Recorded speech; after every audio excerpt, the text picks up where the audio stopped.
वाहुं धृतसरधनुसम्बद्धपदमासनस्थम् पीतम् वासोवसानम् नवकमलदलस्पर्धिनेत्रम् प्रसन्नम् वामाङ्कारूढसीतामुखकमलमिलल्लोचनम् नीरदाभम् नानालङ्कारदीप्तम् दधतु मुर्जटा मण्डलम् रामचन्द्रम् चरितम् रघुनाथस्य शतकोटिप्रविस्तरम् एकैकमक्षरम् पुंसाम् महापातकनाशनम् ध्यात्वा नीलोत्पलश्यामम् रामम् राजीवलोचनम् जानकी लक्ष्मणोपेतम् जटामुकुटमण्डितम् शासितोडवनुर्वा धनुर्बाणपाणिम् नक्तचरान्तकम् सलीलया जगत्रातुमाविर्भूतमजम् विभुम् रामरक्षा पठेत् प्राज्ञः पापग्निम् सर्वकामदाम् शिरो मे राघवः पातु भारम् दशरथात्मजः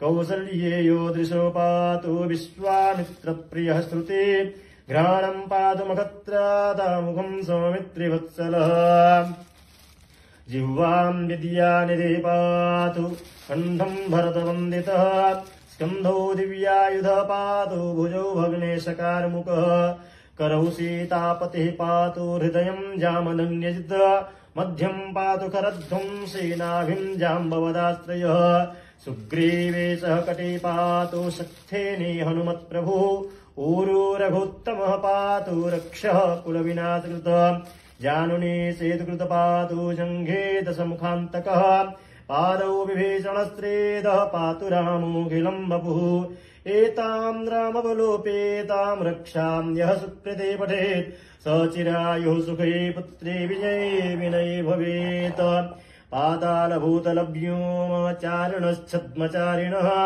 न द्रष्टुमभिषक्तास्ते रक्षितम् रामनामभिः रामेति रामभद्रेति रामचन्द्रेति वा स्मरन् नरो न लिप्यते पापैर्भुक्तिम् मुक्तिम् च विन्दति जगज्जयित्रैकमन्त्रेण रामनाम्नाभिरक्षितम् यः कण्ठे धारयेत्तस्य करस्था सर्वसिद्धयः वज्रपञ्जरनामेदम् यो राम कवचम् स्मरेत् अव्याहताज्ञाः सर्वत्र लभते जयमङ्गलम् आदिष्टवान्यथा स्वप्ने राम रक्षामि माम् हरः तथा लिखितवान् प्रातः प्रबुद्धो बुधकौशिकः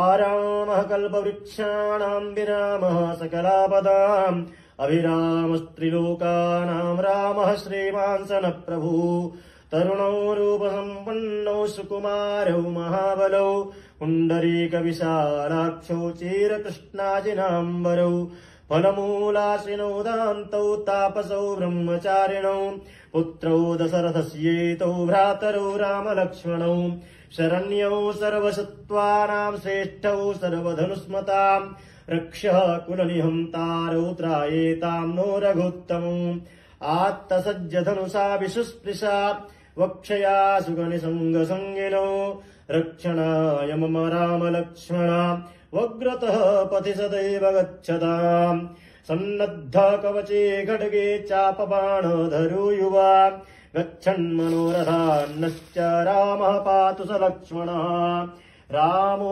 राजपणे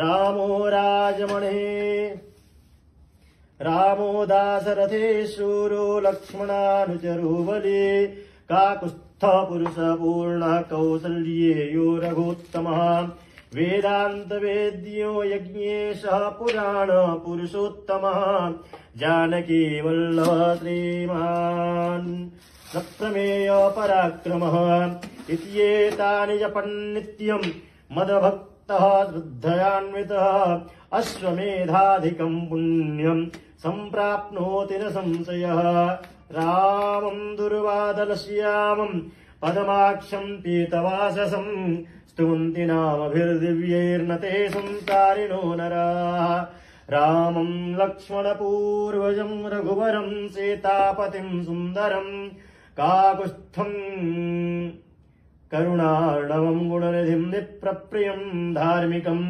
राजेन्द्रम् सत्यसन्धम् दशरथतनयम् श्यामलम् शान्तमूर्तिम् वन्दे लोकाभिरामम् रघुकुलतिलकम् राघवम् रावणारिम् रामाय रामभद्राय रामचन्द्राय वेधसे रघुनाथाय नाथाय सीताया पतये नमः।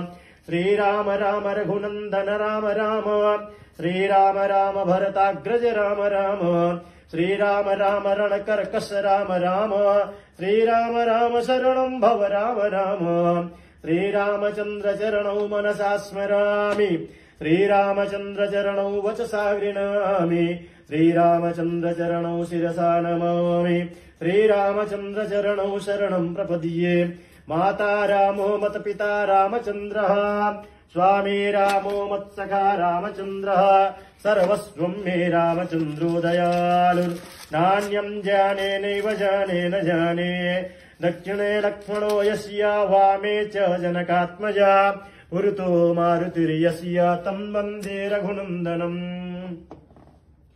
लोकाभिरामं रणरङ्गधीरं राजीवनेत्रं रघुवंशनाथं कारुण्यरूपं करुणाकरं श्रीरामचन्द्रं शरणं प्रपद्ये।